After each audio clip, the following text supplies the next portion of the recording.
माय माऊली नमस्कार. वेद ग्रंथातील महान ग्रंथ श्रीमद भगवद्गीता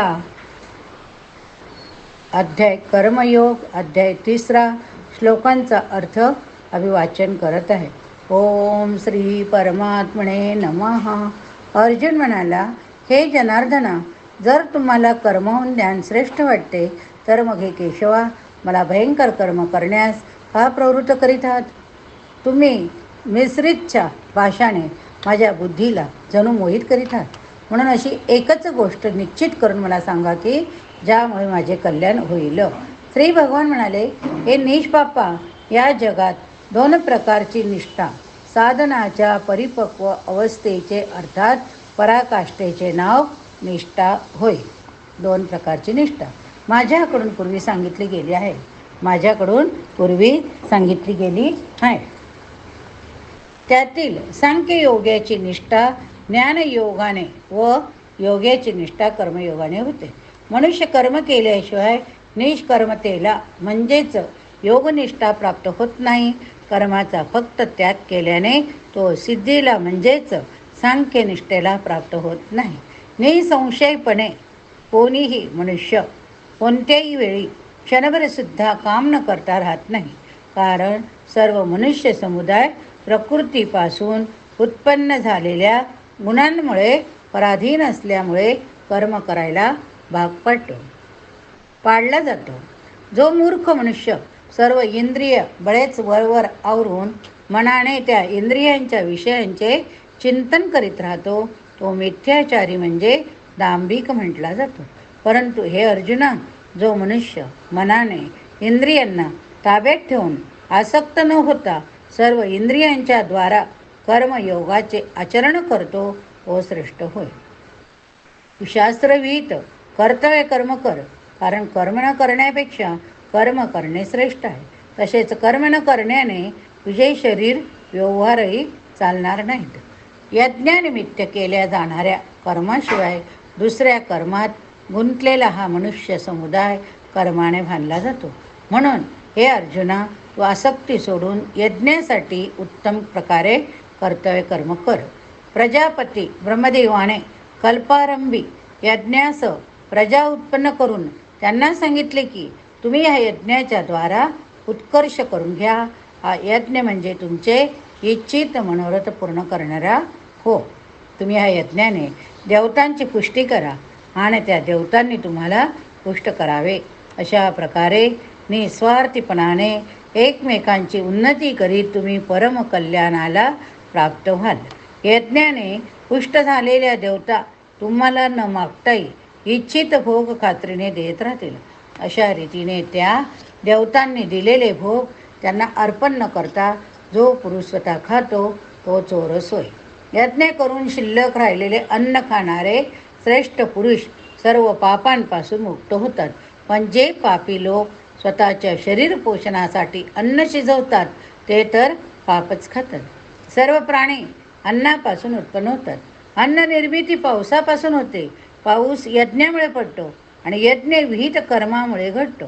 कर्म समुदाय वेदांपासून, वेद अविनाशी परमात्म्यापासून उत्पन्न झालेले आहे असे समज. यावरून हेच श्रेष्ठ होते की सर्व व्यापी परम अक्षर परमात्मा नेहमीच यज्ञात प्रतिष्ठित असतो. हे पार्था, जो पुरुष या जगात अशा प्रकारे परंपरेने चालू असलेल्या सृष्टीचक्राला अनुसरून वागत नाही, म्हणजेच आपल्या कर्तव्याचे पालन करीत नाही, तो इंद्रियांच्या द्वारा भोगात रमणारा पापी आयुष्य असलेला पुरुष व्यर्थच जगतो. परंतु जो मनुष्य आत्म्यातच रमणारा, आत्म्यातच तृप्त, आत्म्यातच संतुष्ट असतो त्याला कोणतेच कर्तव्य उरत नाही. त्या महापुरुषाला या विश्वात कर्म करण्याने काही प्रयोजन असत नाही. कर्म न करण्यानेही काही प्रयोजन असत नाही. तसे सर्व प्राणी मात्रातही त्याचा जरा देखील स्वार्थाचा संबंध असत नाही. म्हणून तू नेहमी आसक्त न होता कर्तव्य कर्म नीट करीत राहा. कारण आसक्ती सोडून कर्म करणारा मनुष्य परमात्म्याला जाऊन मिळतो.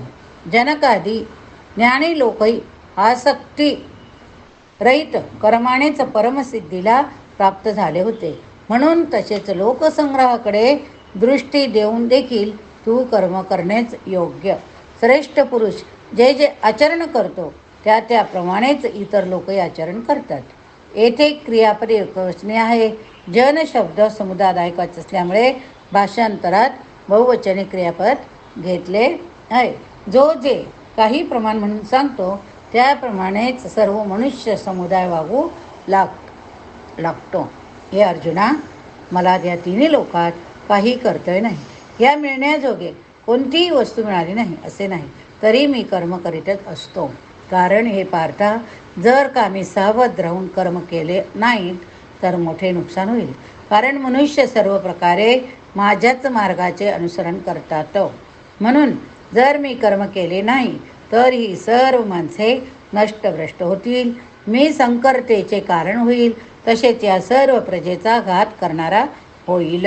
हे भारता, कर्मात आसक्त असलेले अज्ञानी लोक ज्या रीतीने कर्म करतात त्याच रीतीने आसक्ती नसलेल्या विद्वानेही लोकसंग्रह करण्याच्या इच्छेने कर्म करावीत.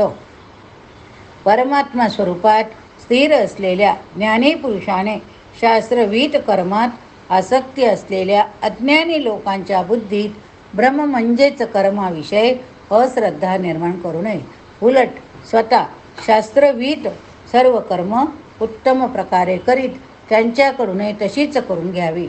वास्तविक सर्व कर्म सर्व प्रकारे प्रकृतीच्या गुणांमार्फत केली जातात. तरी ज्यांचे अंतःकरण अहंकाराने मोहित झाले अशा अज्ञानी पुरुष मी करत आहे असे मानतो.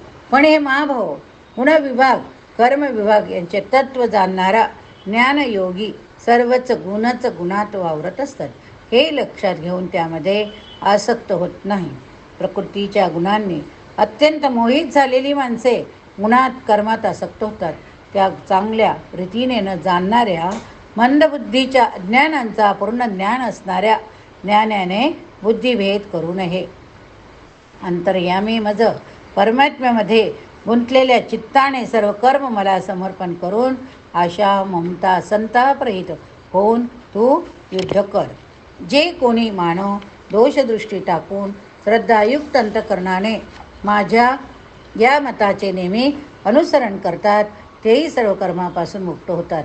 परंतु जे मानव माझ्यावर दोषारोप करून माझ्या या मतानुसार वागत नाहीत त्या मूर्खांना तू सर्व ज्ञानांना मुकलेले आहे, नष्ट झालेले समज. सर्व प्राणी प्रकृतीच्या वळणावर जातात, म्हणजेच आपल्या स्वभावाच्या अधीन होऊन कर्म करतात. ज्ञानीसुद्धा आपल्या स्वभावानुसारच व्यवहार करतो. मग या विषयात कोणत्याही हट्टीपणा काय करेल? प्रत्येक इंद्रियांच्या विषयात राग द्वेष जपलेले असतात. माणसाने त्या दोघांच्या आहारी जाता कामा नये, कारण ते दोघेही त्यांच्या कल्याण मार्गात विघ्न करणारे मोठे शत्रू. चांगल्या प्रकारे आचरणात आणलेल्या दुसऱ्याच्या धर्माहून गुणरहित असला तरी आपला धर्म अतिशय उत्तम आहे. आपल्या धर्मात तर मरणेही कल्याणकारक आहे, पण दुसऱ्याचा धर्मभय देणारा आहे. अर्जुन म्हणाला, हे कृष्णा, तर मग हा मनुष्य स्वतःची इच्छा नसतानाही जबरदस्तीने करावयास लावल्याप्रमाणे कोणाच्या प्रेरणेने पापाचे आचरण करतो? भगवान म्हणाले, रजगुणापासून उत्पन्न झालेला हा कामच क्रोध आहे. हा खूप खादाड अर्थात भोगांनी कधी तृप्त न होणारा मोठा पापी आहे. हाच या विषयातील वैरी आहे असे तू जाण. ज्याप्रमाणे धुराने अग्नी, धुळीने आरसा, वारेने गर्भ झाकला जातो त्याप्रमाणे त्या कामामुळे हे ज्ञान आच्छादित राहते. आणि अर्जुना, कधी तृप्त न होणारा हा कामरूप अग्नी ज्ञानी माणसाचा कायमचा शत्रू आहे. त्याने माणसाचे ज्ञान झाकले आहे. इंद्रिय, मन, बुद्धी ही याचे निवासस्थान म्हटले जातात. हा काम वा मन, बुद्धी इंद्रियांच्या द्वारे ज्ञानाला आच्छादित करून जीवात्म्याला मोहित करतो. म्हणून हे अर्जुना, तू प्रथम इंद्रियांवर ताबा ठेवून या ज्ञान विज्ञान यांचा नाश करणाऱ्या मोठ्या पापी कामाला अवश्यभयच मारून टाक.